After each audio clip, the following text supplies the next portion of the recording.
Hello, my name is Tony, and I have a YouTube channel called I Don't Even Like Video Games. Thanks for coming by and checking out the video. If you have a quick moment, go ahead and click subscribe down there for me. I would greatly appreciate it. Today, we are playing Plants vs. Zombies Garden Ops, playing on my PlayStation 4, and I just jumped into a game here with 3 other players.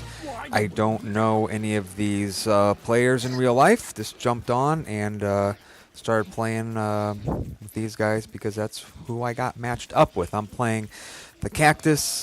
He's obviously the sharpshooter class. More of a, I don't know if I would call him exactly a sniper, but certainly a sniper-like class, or the closest thing to a sniper that is in this game. So what we're doing now is we're just looking for a place to plant our garden to defend it. And I was heading for one of the more central locations for the garden, but as it turns out, my cohorts here had other plans and planted the garden in a different spot. So I'm basically just making my way toward that spot, and it's actually not a bad spot at all. So we're working our way up there. Our round is getting ready to begin, and since I was late getting there, I didn't have much time to throw down any landmines or set up any of the walls or anything like that. Potato walls. So here comes the first round, of course, the first wave. Of course, if you've played this game before, then you know that the first wave is usually pretty weak. Not much to be worried about. Before I jumped into a game, I forgot to jump into the sticker store to buy some more stickers, so I didn't really have any plants to plant in the pots, which I hoped would not be a problem, and it turns out not to be much of an issue in this game, but it would have been pretty handy to have some, but oh well, that's how it goes. So I'm heading into wave 2 with 7 kills, matching the next highest player on my team, who's playing as a chomper. He also has 7 kills. Really fortunate to be able to jump into a game with someone playing the sunflower character, because I have found that in this game, if you don't have someone playing as a sunflower who can heal you and your teammates and the potted plants on a regular basis, you're going to have a pretty tough time making your way through all 10 waves and then to the landing zone. So here I am. I'm trying to take advantage. Whenever I play as the Cactus, you know, the main advantage to being the Cactus is having, you know, long range. You have a very ranged weapon. So what I try to do is kind of stand back from the melee and take the long shots. So a couple times in this game, you're going to see me kind of run away from the action, and that's really part of my strategy. The strength of this class, of this character, is that it can shoot from a long range, and if you're just going to run in and fight at close quarters, then you're really not playing the class right. This class is not made for close range combat. It's the advantage is you can stand back and shoot. So that's what I do. I like the citrus cactus because it has the burst fire. I don't know if it's really any better than the single shot, because the single shot cactus does more damage with each shot, but the citrus cactus has the burst fire. But each bullet or each shot has less strength. It's a little bit less effective, but I don't know. I find the burst shot to be helpful. I want to point out the Smokey 1920, who is playing as our sunflower character, did an excellent job in this game as far as going around and healing all of us and all of the team members, and then going around and giving some attention to the potted plants as well. I've found it sometimes playing with other people playing as the sunflowers, they neglect the potted plants and they die or get damaged quickly and aren't as effective. But my companion here, playing as a sunflower, did do a pretty excellent job. So we are getting ready to close up Wave 3 there. Wave 3 is in the books. Our garden has not taken any damage at all. You can see our sunflower character healing everybody up, keeping everybody nice and healthy, which is fantastic. And so we're entering Wave 4, doing pretty well. I think we're playing on normal difficulty, which I was kind of hoping to find a game on hard difficulty, because I feel like the difficulty really steps up once you go from normal to hard. But I was just happy to get into a game that was beginning on round 1. So well, maybe tomorrow we'll get into a game that's set on the hard difficulty. Here I am trying to get some of the zombies off of the garden. They had slipped through on the other side there. Basically, we didn't really have anybody covering that area. Garden took a little bit of damage, but nothing that we can't really deal with, especially playing on normal difficulty. If we're playing on hard, then you have more problems as your garden takes damage, because when you're playing on the hard difficulty, the waves really do step up in degree of difficulty. But on normal, it's pretty manageable. So coming around here on the flank, what I'll call the left flank, just getting myself set up for the next wave. What I try to do is look for the zombies coming as far away as I can spot them, so that I can start putting damage on them as soon as possible. That really, I feel like, is my role as the cactus character. So I usually try to find a spot. I try to find a high spot, but I don't know, standing at the top of these steps is probably the best I can do. And so I try to identify the enemies as they come in and try to put as much damage on them as I can. Maybe I can't kill them. Maybe I can't defeat the enemy on my own. That's okay, as long as I can, in the case of this Yeti, for example, as long as I can put some damage on him to kind of soften him up, so that when he gets closer, the pea shooters and the other Chomper and the other characters can finish him off. Here these zombies had me up the side of the mountain. I tried to throw up a wall to help myself. I think it was effective. Didn't take too much damage, but I am down to 83 health, which is not really in the danger zone just yet, but getting close. I start to get nervous when I get around 50 and 60 health. Of course, 125 is the maximum. So here's our Yeti.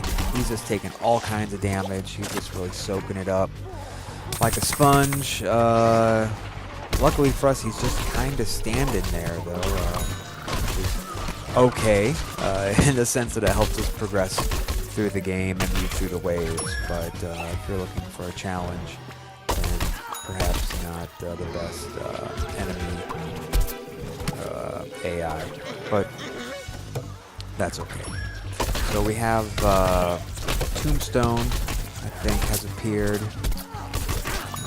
No, is that an upcoming? That's in an upcoming wave. We have a Tombstone that comes out, and when I'm playing as Cactus, anytime a Tombstone pops up, I really take that as take that on as my responsibility as the long-range option, so that I can find that Tombstone, stand way back, and just concentrate on it to get it knocked out as soon as possible, so that it stops spitting out zombies at us. Alright, here we come, our next wave. We're at wave number 6, almost, or just at halfway done. So here's an example of what I was talking about. I just try to identify the zombies as far away as I can, so I can do as much damage as I'm able to before they get closer to the garden. Here I get myself in a little bit of trouble, because some of the zombies sneak up behind me and they're able to put some pretty decent damage on me before I can get turned around and escape, basically. But I do, and since I'm down at 65 health, I'm trying to be pretty cautious about what I'm doing. I don't want to just run and hide because that's not helpful to the team. So what I'll usually try to do is to continue shooting and doing damage where I can, and maybe trying to locate the sunflower or potted sunflower, which there is one appears at one point. So next wave starts in 10 seconds here. Today, or actually yesterday, today's actually a Wednesday. Yesterday, the new game Destiny came out, and almost bought it, but I did not. I'm just kind of waiting to see more gameplay videos on YouTube and see how everyone's liking it before I pop down $60 to buy a game. I don't know. I'm not a big fan of Bungie in general. Xbox used to be my go-to system, used to be my primary system. Now it's PlayStation, primarily because of PlayStation Plus, which is such a fantastic value. Here I am, just about dying. I'm down to 3 health, so what you're going to see me do is pull back. I'm going to find a spot where I can just sit still and let myself heal. Of course, you only kind of self-heal to 65, but 65 is a heck of a lot better than 3. When I play this game, Garden Ops, one of my goals is always just not to die. I don't want to be a burden on the rest of the team or have the sunflower player having to give me any kind of special attention. So I try not to get knocked out and try not to be a burden on the rest of the team. So made it through that round. 10 seconds to the next. I think we're going on round 8 here, or wave 8. I don't know. We're getting pretty close to the end here. For those of you who have a Wii U, which I do occasionally post Mario Kart 8 videos from my Wii U. I did see that Watch Dogs is coming out for the Wii U on November 18th, just in time just prior to the holiday buying season, I guess. It's probably a primary concern for them. So yeah, that's good news for all you guys out there who just play on the Wii U, don't have a PlayStation or Xbox, then at least you can get your copy of Watch Dogs. So here we have the Big Bomb guy. I'm not sure what his official name is. I never worry about these guys too much. They can take a lot of damage, but they move awfully slow, and they're an awfully big target, and they don't shoot back at you. I mean, all they're trying to do is deliver that bomb to the garden. So as long as you can stop him before he gets to the garden, you're okay. Like I said, he moves so slow, and he's such a huge target that you and your teammates don't really usually have much trouble ganging up on him and doing enough damage to kill him. This is one of my favorite moments in these games, when you just have a big horde of zombies coming, and as the cactus sharpshooter character, you can just kind of stay back and just fire into that crowd and just keep putting damage on all those zombies. And I don't know, it seems pretty satisfying. So getting ready to end wave 8 here. Must just have one enemy hanging around. Got him taken care of. Got our objective bonus. We're heading into wave 10. Our garden health is at, well, I don't know, I'm gonna say 80%. All of our characters are pretty well healed up. The Chomper is not as well healed up, but I am sitting with 44 kills, 45 now, and I feel like I'm going to be helpful to my team. Wave 10, I always get excited for wave 10 because it is, of course, the final wave. The only thing more exciting than that is getting to the landing zone, the pickup area. I was down to 5 health. That was scary. Wave 10, down to 5 health, not so great. So I backed off, let myself tried to at least self-heal to 65. Actually ran over to the sunflower, so that he can give me some support, heal me back up to 125, which is right where I wanted to be. Here I kept missing this guy, kept shooting the top of the stairs instead of the actual zombie. Some of these zombies start bearing down on me, and I have to start backtracking and firing. You know, if you're playing a first-person shooter, you say I was firing from the hip, basically firing without aiming in. But when Cactus is caught at close quarters like that, that's pretty much the best strategy. So we have one of these coffin characters. They can take a ton of damage. They're super annoying. So whenever I see one of those, I try to concentrate on them to get rid of them as soon as possible, because once they get into your garden, they just sit there and do a lot of damage to the garden, and they can soak up a lot of damage before they finally die. So it looks like this is actually our last wave here, and of course the dials spin. Sometimes it's fun to get a triple Yeti, but it was no triple Yeti this time around. We have a tower, a Yeti, and another enemy to fight, which is kind of fun because it gives you a varied group of characters to fight against. This is another good example of how I just try to pick out people from far away, and you know, I know that I'm not always going to kill them, but at least I can do some damage to make it easier for my teammates to finish them off.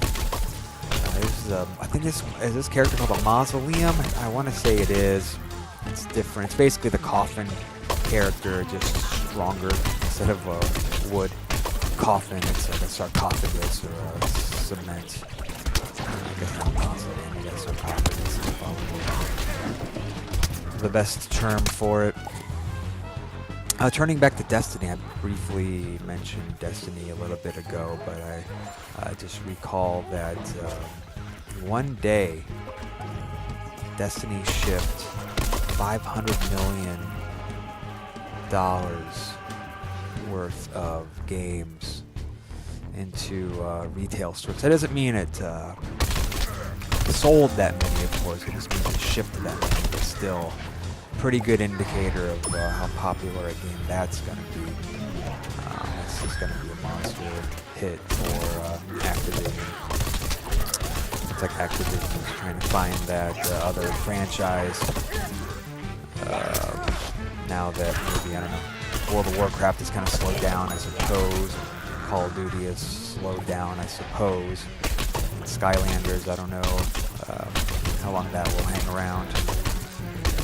Since it is kind of I don't know, aimed at the younger demographic primarily, but it seems like Activision definitely has a hit on its hands with Destiny, at least initially. So hopefully for that, I don't know, keep that success rolling. However they may be able to do that with expansion support, DLC, giving it that game experience.